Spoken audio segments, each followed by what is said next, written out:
Nigeria not happen, Nigeria not happen. But I'm happy to announce to you, in the deepest form of sadness, that Nigeria has happened to me this morning. And I'll tell you how. Nigeria has happened to me.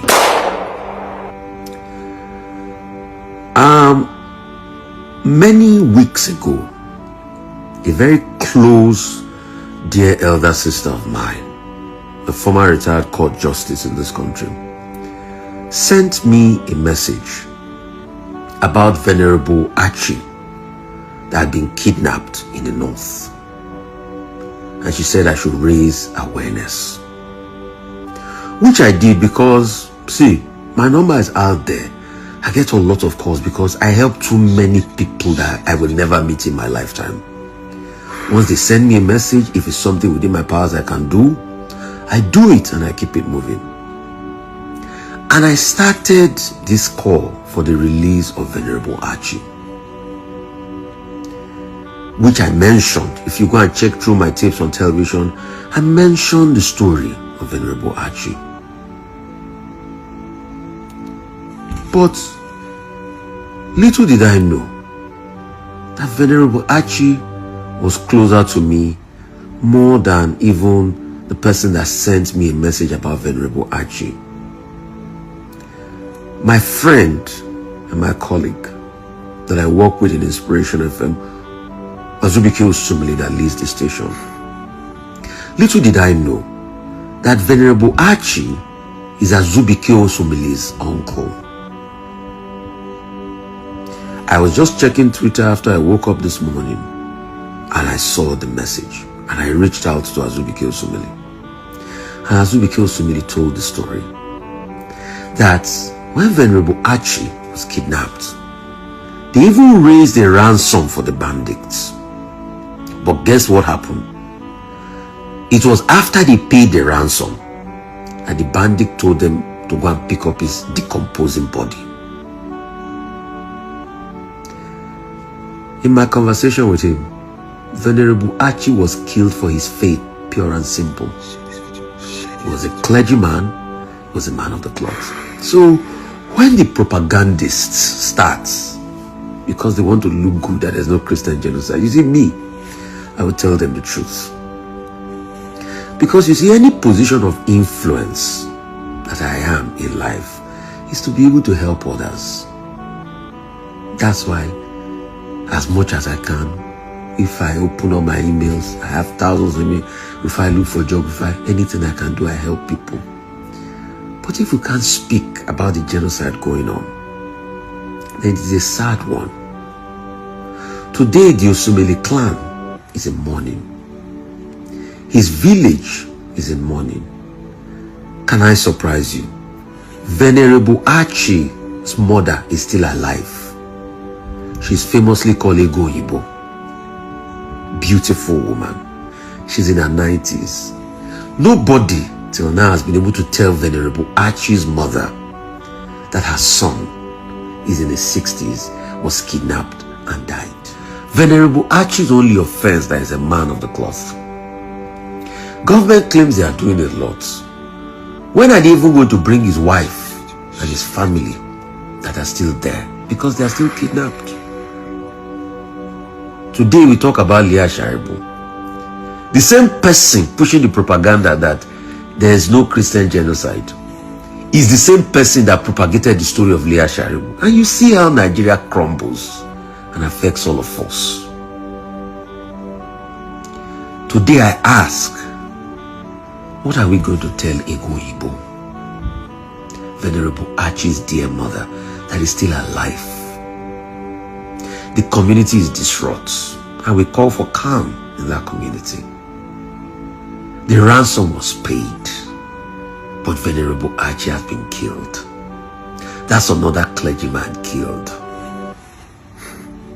And like I did say, I would ensure that this story go viral. It will be on record that I fought while he was alive, and I still spoke up for Venerable Archie while he was dead.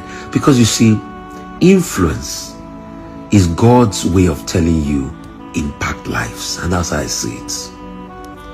You think the 500,000 over 30,000 followers I have on Instagram, the over, what is it called, 500,000 followers I have on Facebook, that I'm combining those platforms to do this, you think it's for me?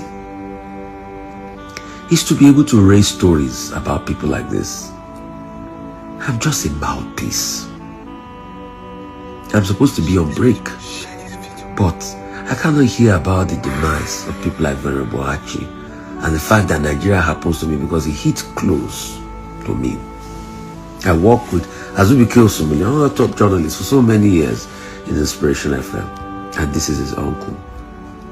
The question we should ask this government is, dear Nigeria government, how do you tell Mama Ego Yibo that her son in his 60s was kidnapped and killed in Nigeria? Ego Yibo, the mother of Venerable Archie, is still alive. What do we tell Ego Yibo? What do we tell Ego Yibo? Government of President Tinubu, please answer this question. What do we tell Ego Yibo? Nigeria has happened to me. That phrase, simple in its words, carries a depth that cannot be overstated. When I first came across the statement by Rufai Oseni, a respected media personality and journalist, I was compelled to pause and reflect, not merely on the personal grief he expressed, but on the broader implications it carries for a nation grappling with systemic violence, societal fractures, and a narrative that is often contested. Today, I want to critically examine this story, not with the intent to inflame or sensationalize, but to provide a meticulous, objective, and humane analysis of events surrounding the tragic killing of Reverend Father Archie, the personal testimony of Rufai Oseni, and what it reflects about Nigeria's contemporary socio-political landscape. I also invite you, as a viewer, to engage, comment, and share your thoughts, because dialogue is essential when discussing matters that affect the soul of a nation. Please consider subscribing if this analysis resonates with you, as understanding such complex realities requires ongoing conversation. Rufai Oseni's account begins with a deeply personal narrative. He recounts how, many weeks prior, he was contacted by a retired court justice, a close elder sister in his life, urging him to raise awareness about the kidnapping of Venerable Archie in the northern region of Nigeria. What is immediately striking about this story is the intersection of personal influence, social responsibility, and the limitations of state protection. Rufai, acknowledging that his phone number is publicly known, took up the call, highlighting a phenomenon that is increasingly common in modern Nigerian society, the expectation that individuals with public platforms act as intermediaries in crises that, ideally, should be addressed by formal security institutions. Here we see an implicit critique, not only of the inefficacy of state mechanisms in protecting citizens, but also of the enormous societal burden placed on individuals who, by virtue of visibility or perceived power, are expected to intervene in matters of life and death. This is a sobering reflection on the complex dynamics between civil society and state authority. The tragic arc of Venerable Archie's story emerges with stark clarity. Despite efforts to secure his release, including the payment of a ransom, he was ultimately found deceased. Rufai's description of the events, his interactions with Azebikio Osomai, the nephew of Venerable Archie and a close colleague, adds layers of both personal grief and systemic failure. Here, one observes the dual nature of trauma, personal and communal. Venerable Archie's death is not merely an isolated tragedy but emblematic of wider societal vulnerabilities, particularly the targeting of religious leaders and community figures in regions where security vacuums persist. Oseni's words, "Venerable Archie was killed for his faith, pure and simple," encapsulate a sobering reality. Violence motivated by religious identity continues to punctuate Nigeria's social fabric, challenging both national cohesion and the narrative propagated by some that such conflicts are isolated or politically overstated. This is where critical analysis is required, to recognize the human cost while situating it within patterns of recurring violence, examining both state accountability and societal impact. The narrative further underscores the emotional and ethical burden carried by those in positions of influence. Rufai explicitly states that his reach, over 500,000 followers across social media platforms, is not for personal aggrandizement but for advocacy, for amplifying voices that might otherwise remain unheard. There is a subtle, yet profound, lesson here about social capital in Nigeria. Public figures often serve as de facto advocates for justice, their platforms functioning as both megaphones for awareness and as spaces for civic engagement. This also introduces the question of limitations. What can an individual realistically achieve against structural inadequacies, entrenched corruption, and the proliferation of armed violence? Rufai's reflection, candid and vulnerable, is a testament to the moral imperative of witnessing, of speaking, even when the system fails. Critically, Rufai's narrative illuminates the tension between lived realities and government narratives. He explicitly challenges official positions that deny or minimize targeted violence, particularly against Christian communities in certain regions. In doing so, he highlights a phenomenon that is not unique to Nigeria, the politicization of victimhood, where acknowledging certain crimes is constrained by ideological, political, or diplomatic considerations. This tension is crucial for viewers to understand. The disparity between lived experiences, documented by journalists, families, and communities, and the narratives circulated by official channels can profoundly affect national trust, social cohesion, and intercommunal relations.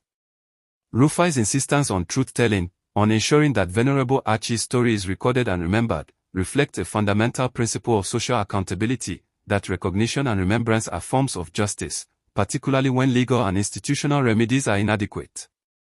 Furthermore, the story underscores intergenerational trauma. The repeated questioning, "What do we tell Igbo?"